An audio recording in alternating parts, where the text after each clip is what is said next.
Bonjour à tous, un pur plaisir de vous retrouver dans cette nouvelle formation dans laquelle vous et moi allons apprendre à faire ce qu'on appelle techniquement du routage. Ok? Alors, le routage, c'est quoi? Le routage, c'est une fonctionnalité, je vous l'ai dit, c'est une fonctionnalité clé, ok? Une fonctionnalité très importante pour tout ingénieur ou pour tout étudiant dans le domaine des réseaux. Dans le domaine des réseaux et autres en fait. Et donc le routage est une fonctionnalité qui permet de créer une connectivité entre un équipement distant. Ok. Et donc nous, l'objectif d'aujourd'hui sera d'activer cette fonctionnalité-là qui permettra à cet équipement-là qui est un switch de niveau 3. Ok. Qui est un switch de niveau 3. Donc un switch qui, qui a la capacité, qui a la fonctionnalité de faire du routage, ok, donc qui se comporte comme un routeur. Alors, donc nous allons activer cette fonctionnalité sur cet équipement-là, sur ce switch-là de niveau 3, ok, qui permettra à cet équipement-là de contacter, de créer une connectivité entre cet équipement et cet équipement-là qui est notre routeur Internet, qui est notre routeur Wi-Fi, Orange, Maroc Telecom ou Move de côté de Abidjan. Alors,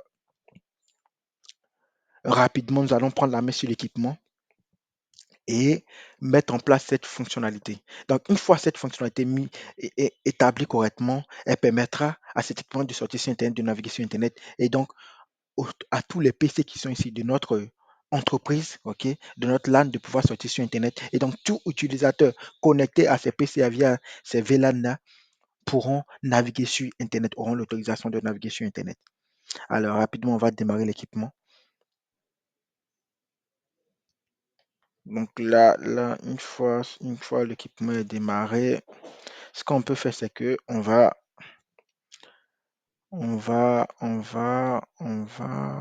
non, oui, oui, on attend. Ce qu'on peut faire, c'est on va démarrer également ces équipements-là, sur nos différents PC.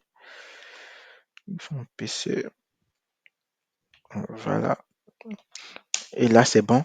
Et une fois c'est fait, ce qu'on aura à faire est que on va attribuer une IP à cette interface en fait, parce que c'est cette interface-là qui va servir de passerelle, c'est elle qui est connectée à notre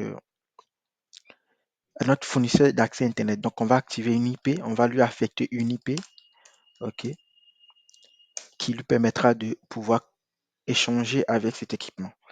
Donc, IP adresse. Et là, je vous informe qu'on travaille sur un équipement Cisco, ok. Donc, on travaille sur un switch Cisco de niveau 3. Et donc, je vous apprends comment faire du routage sur un équipement, sur un switch de niveau 3 Cisco ou sur un équipement Cisco globalement. Donc, IP adresse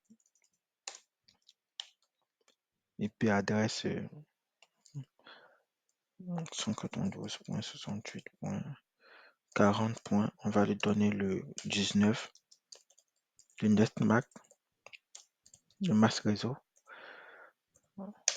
Ok, donc une fois c'est fait, nos chaque down pour activer. J'ai l'habitude d'utiliser nos SH en fait. Donc nos chaque down pour activer l'interface, ok, pour allumer l'interface si vous voulez. Et une fois c'est fait, on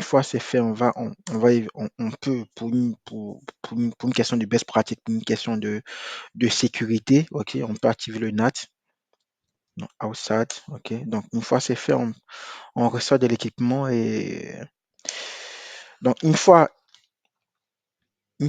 l'adresse IP activée à cette interface, on doit logiquement pouvoir joindre la passerelle de ce routeur, donc l'IP de ce routeur, ok. Donc cette interface alors, donc cette interface a pour IP 40.2 192. On va mettre l'IP rapidement.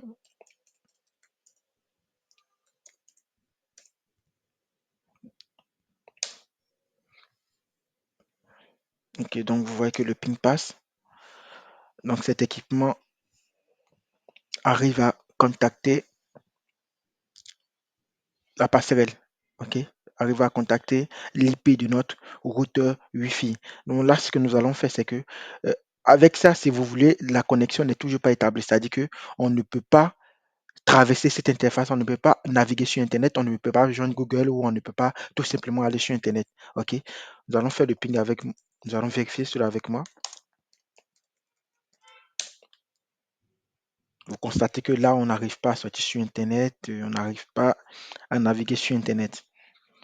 Donc là, c'est la première partie. Si vous voulez, cette configuration se fait en deux phases, pratiquement le routage. Activer l'interface de, de, de ce routeur, OK? Donc, activer l'interface de ce routeur. Et une fois qu'il est activé, lui attribuer une adresse IP. Une fois l'adresse IP activée, la seconde chose à faire, c'est de faire maintenant ce qu'on appelle le routage statique.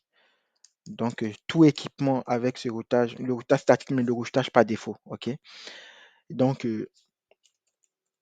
tout équipement réseau avec cette configuration, OK? Donc 0.0, c'est-à-dire on autorise tous les IP, OK, à pouvoir sortir sur Internet. Donc, tout équipement avec ce type de routage, c'est automatiquement que c'est Internet qui doit contacter. Alors, 192.68.40.2, 40.2 qui répond à notre gateway.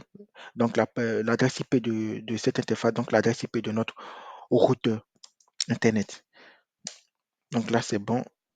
Donc, une fois c'est bon, on pourra logiquement joindre Internet en passant par cette interface-là. L'Internet qui se trouve bien évidemment derrière cette interface. Donc là, on arrive à joindre, on va maintenant pinguer l'Internet.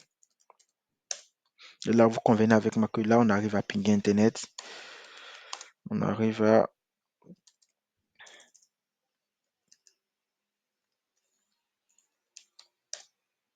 Ok, là, c'est normal, on n'arrive pas à pinguer parce qu'on n'a pas, on n'a pas configuré du DNS sur cet équipement. Donc ça, c'était juste à titre d'information, en fait. On pourra juste joindre l'adresse IP euh, de Google, du serveur Google. Alors, une fois c'est bon, ce qu'on va faire, c'est que là, on arrive pratiquement au thème de notre séance, notre formation. On va faire rapidement un test sur ces équipements-là pour vous assurer que ces équipements arrivent à joindre sur Internet parce que la configuration a été établie, a été parfaitement établie au sein de cet équipement.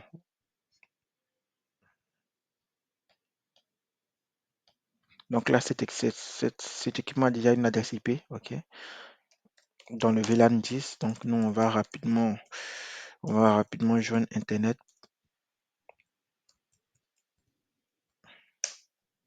Alors, donc là, vous convenez avec moi que le PC du VLAN 10 arrive à joindre Internet. Donc, bien évidemment, le PC du VLAN 20 pourra sans souci contacter Internet. Et là, c'est fait. Donc, j'ai plus qu'à vous remercier pour votre présence, pour votre temps. Et j'espère que cette vidéo a été vraiment utile pour vous ou sera utile pour vous. Et n'hésitez pas à vous abonner, n'hésitez pas à vous laisser des commentaires qui me permettront de savoir vos besoins et de pouvoir donner des cours ou des tutos dans ce sens-là afin de répondre à vos préoccupations. Merci et on se dit à bientôt.